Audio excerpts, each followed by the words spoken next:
বর্তমানে বেশিরভাগ পরিবারেই এসপি পলাশ সাহার মতো অশান্তিতে জড়িত। এছাড়া বিভিন্ন ওয়াজ মাহফিলে পিতামাতার হক সম্পর্কে বলা হলেও সন্তানের হকের ব্যাপারে বলা হয় না। আমার পরিবারও এরকম একটি পরিস্থিতি। প্রতিদিন কাজ শেষ করে বাসায় গেলে মা স্ত্রীর বিরুদ্ধে এবং স্ত্রী মার বিরুদ্ধে নালিশ করেন। এছাড়া আমার আয়ের সকল অর্থ আমার মায়ের হাতে না দিলে উনি এগুলো নিয়ে বিচার সালিশ করেন। এক্ষেত্রে আমার করণীয় কি?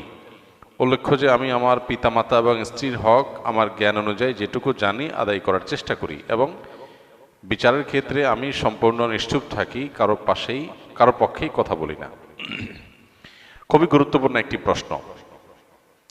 আমাদের সমাজ এবং পরিবারগুলো দিন দিন ভয়াবহ থেকে ভয়াবহতর হয়ে উঠছে। বিশেষ করে বউ শাশুড়িদের দ্বন্দ্ব, এই দ্বন্দ্বটি বিভিন্ন পরিবারে বেশ প্রকট আকার ধারণ করে।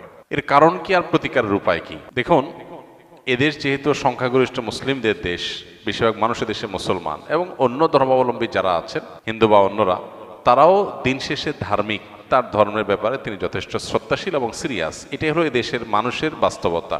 এদেশের ধর্মীয় যে বিধিবিধান আছে, সেই বিধিবিধানগুলো যদি আমরা চর্চাটা ভালোভাবে করি এবং সেগুলো চর্চা করার পরিবেশ যদি আমাদের দেশে থাকে, তাহলে এই জাতীয় সমস্যাগুলোর সমাধানের পথ সবচেয়ে সহজে বের করা যাবে।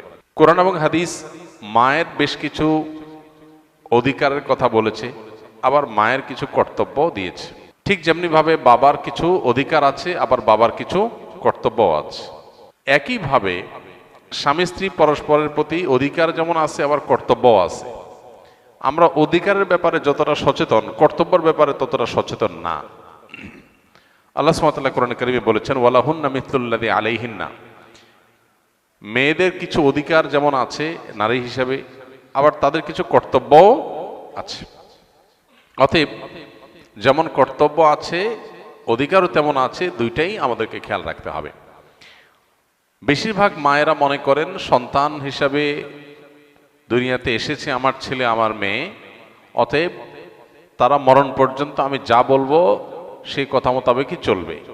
সন্তানদেরও যে কিছু স্বাধীনতার জায়গা আছে, তাদেরও যে কিছু অধিকারের ব্যাপার আছে, এটা বেশিরভাগ মা বাবারা আমাদের সমাজ বাস্তবতা বোঝার চেষ্টা করেন না। এজন্য যিনি চিঠিটা লিখেছেন তিনি সঠিক লিখেছেন যে বাস্তবে আমাদের দেশে মা বাবার অধিকার সম্পর্কে অনেক বলা হলেও সন্তানদের অধিকার বা সন্তানদের প্রতি মা বাবার কর্তব্যের কথাটা সেভাবে বলা হয় না।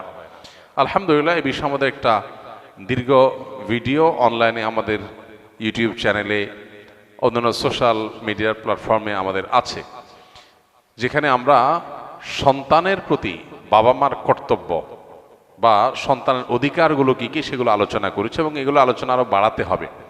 সন্দেহ নেই যে সন্তানের অধিকারের তুলনায় বাবার মার অধিকার বেশি, এই জন্য সে আলোচনাটা বেশি হবে, এটা অস্বাভাবিক নয়। কিন্তু সেটাই শুধু হবে আর সন্তানদের কোনো অধিকারের কথা আলোচনা হবে না, বাবা মারা জুলুম করবেন, সেটা কখনো হতে পারে না।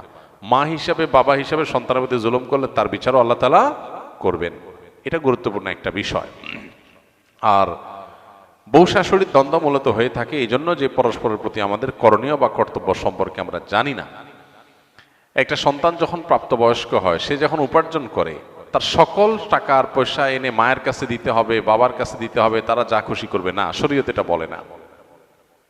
শরীয়ত বলে সম্পদ যে উপার্জন করেছে এর ব্যাপারে অধিকার একমাত্র তার।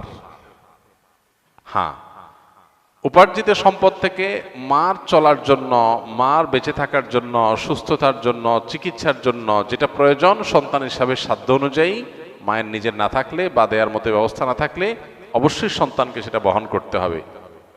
আর স্ত্রীর সর্বাবস্থায় স্বামী হিসাবে স্ত্রীর ভরণ পোষণ এটার ব্যবস্থা করতে হবে।